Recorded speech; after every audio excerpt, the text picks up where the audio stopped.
what makes a good life. Being spiritual. How to become spiritual?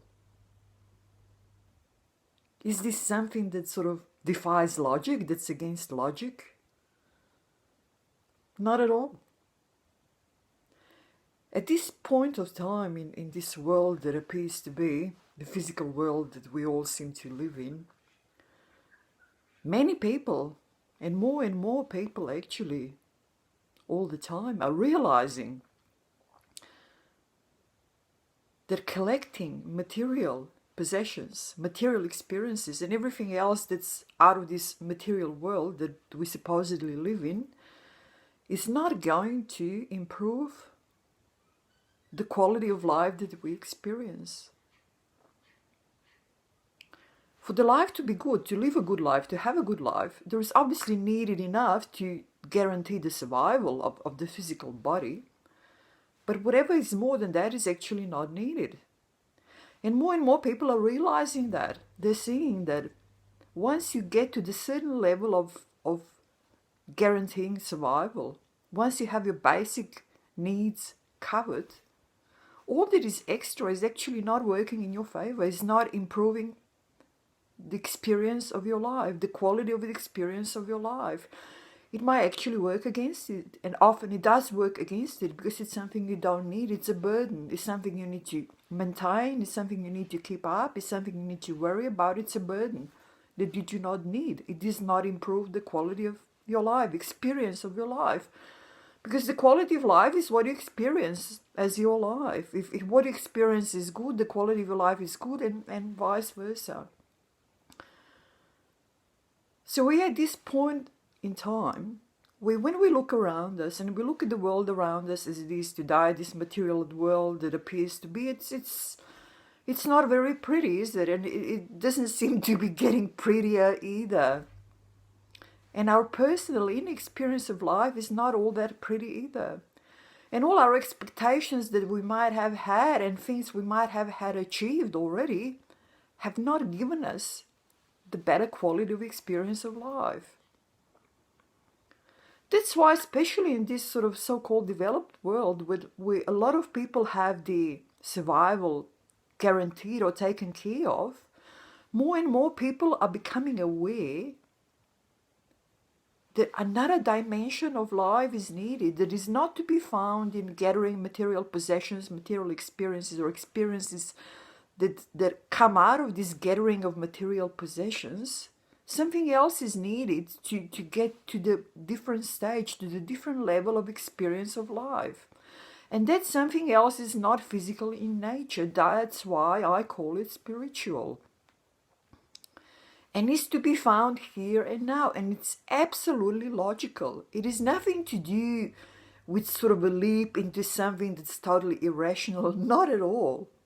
I mean, if you look at the life as is, it's what do we perceive that is the only thing there is. A lot of people think or believe that this material world that appears to be is the only thing that exists. But this material world that appears to be in itself is quite illogical, actually. You know, our mind goes up and down all the time. Our thoughts go up and down all the time. What do we think about something? On one day, we might think differently about the same thing on a different day. We might feel differently about it on a different day.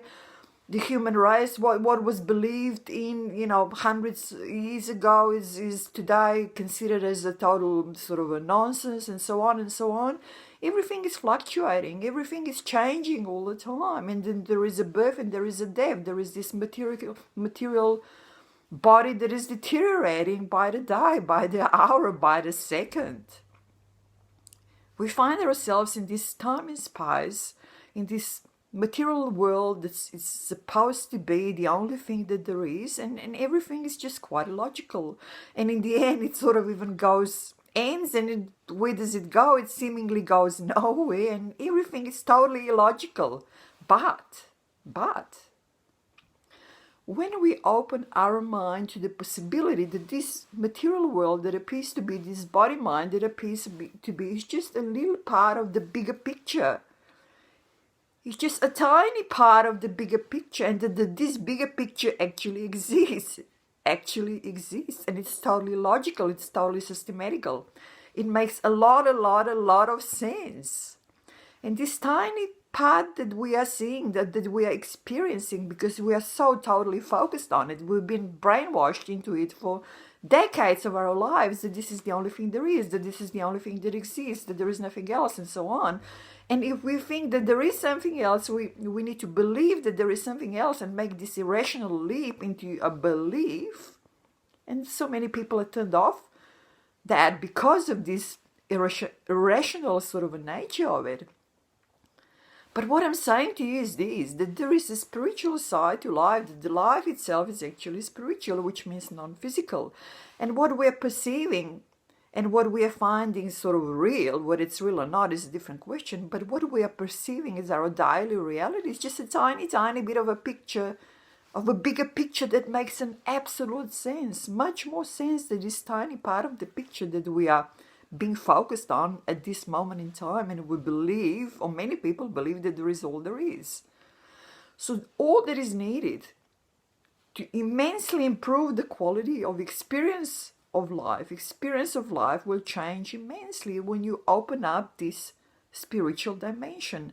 When you allow yourself to see this material world, the material existence that appears to be, only as a tiny part of the big picture, and allow yourself to understand the big picture, what the big picture is, how it functions, how totally logically it's been put together, and everything will make sense. Everything will make sense once you get the big picture. You just need to open up your mind and stop being brainwashed into focusing totally and 100% on this perceived material reality. Open up. This is all from me for today. Take care.